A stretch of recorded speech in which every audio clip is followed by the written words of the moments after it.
Welcome to another webcast featuring Compression Insight, a product by Pattern Discovery Technologies. This webcast is going to focus on the actual recommendations that the product makes. When we talk about recommendations, there's really two major ways that Compression Insight is going to make recommendations. The first is in automatic mode. This is where we let Compression Insight do its thing. We have an understanding that your archive is a representation of the actual values from a sensor. And we're interested in making sure that the fidelity for the archive reaches its highest acceptable point, but that we also understand that if you get 100% fidelity, then your data counts in your archives are going to be very high. And so there's probably a trade-off between fidelity and your archive counts that is going to satisfy your engineers and keep everybody happy, but also make sure that the IT folks are satisfied with the disk usage that your archives are going to span. And so that's automatic mode. That's where Compression Insight will automatically make recommendations based on the snapshot data. If automatic mode doesn't work for you, then we'll take you through manual mode. And there's two streams here in manual mode. The first one is where you can evaluate specific exception and compression values. Submit those back to the server, and it'll calculate for you what the fidelity would be if you used those values. The second stream of manual mode is what we call user-defined fidelity target.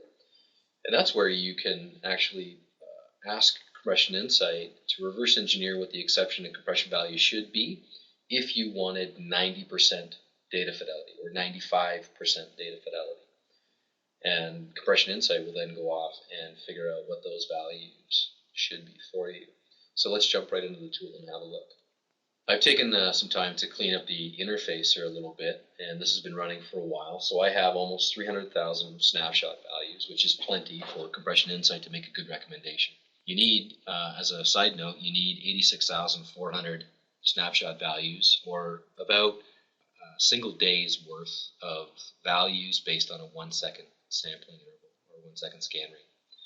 So once you've seen 86,400 values, you're going to start to see some color show up on your summary view here.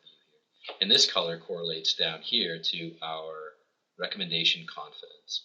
Note the fact that by default, all the tags that you add to Compression Insight initially start out in automatic mode. Okay? And so those are the tags that show up here under ready. So this represents the state of the recommendation and how long it'll take for a recommendation to become ready for your use. So all of these tags now are ready.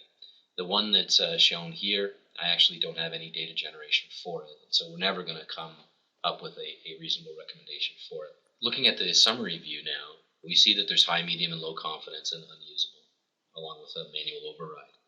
And so if we start to clean this up a little bit and only look at, say, the high confidence recommendations, we'll see, if we sort by fidelity change, we'll see that this sensor here, CI FIQ50, has a current information retention of about 44%, and that our recommendation can increase that to 77.6% when we see the counts. If we look at the detailed view here, we can see, let's turn off.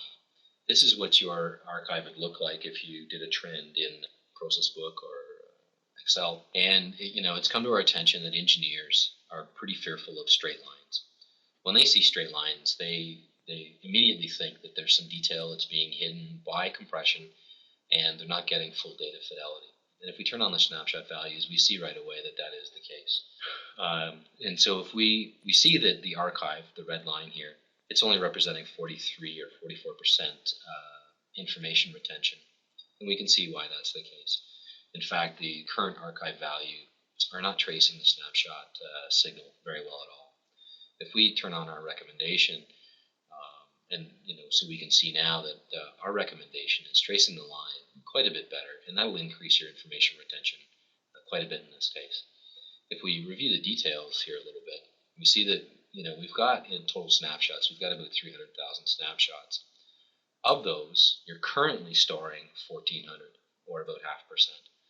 Using our recommendation, you'd store 3,500 or so, and that would bring up your current archived counts up to about 1.2% of the total snapshots. And so you can see you can increase your information retention quite a bit, and only increase the amount of data that you store by a marginal factor. Okay. Now, 77% data fidelity is reasonable. It still may lose some detail here that your engineers are really interested in tracing through. And if that's the case, then what we suggest is you convert the tag over to manual. Okay, what happens then is we get a little alert, and now we see that the tag is showing up in manual mode. What happens now is you see it's a similar interface as the automatic mode interface for the detail view, except we add this little section down here. Okay, and so what we're showing you now is here's your snapshot values. Okay, here's your archive again. So if we zoom in, we'll see that we're not really tracing the signal very well. But now we have a chance here. So our current exception and compression values are about 1 and 2. Our recommendation is 0.2 and 0.49 here. If we want to try to increase this, then we can manually change our exception and compression values and then ask for a refresh.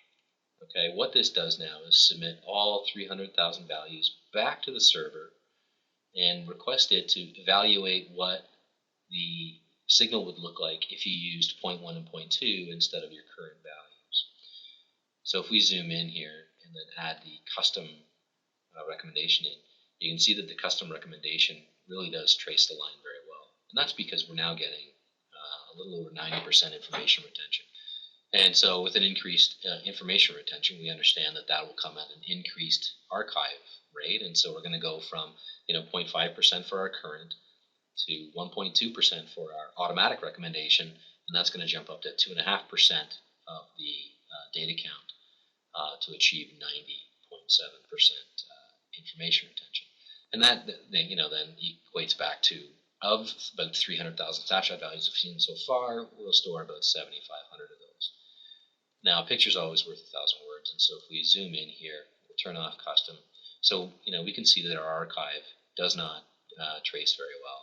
Our recommendation traces a little better, but if we clean this up and we just look at our custom, we can see that our custom recommendation here now traces it an awful lot better. And we know that that's the case. That's expected because we see that we're getting over 90% information retention. And so this is the mode where you can manually specify what your deviations should be.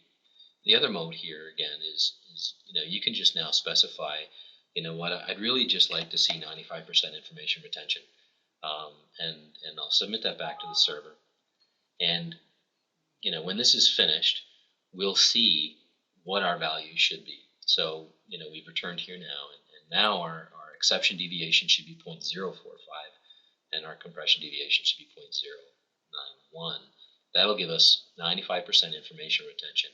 And if we zoom in here again, we'll see that we're right on top of the signal, that we're in fact tracing the signal very well.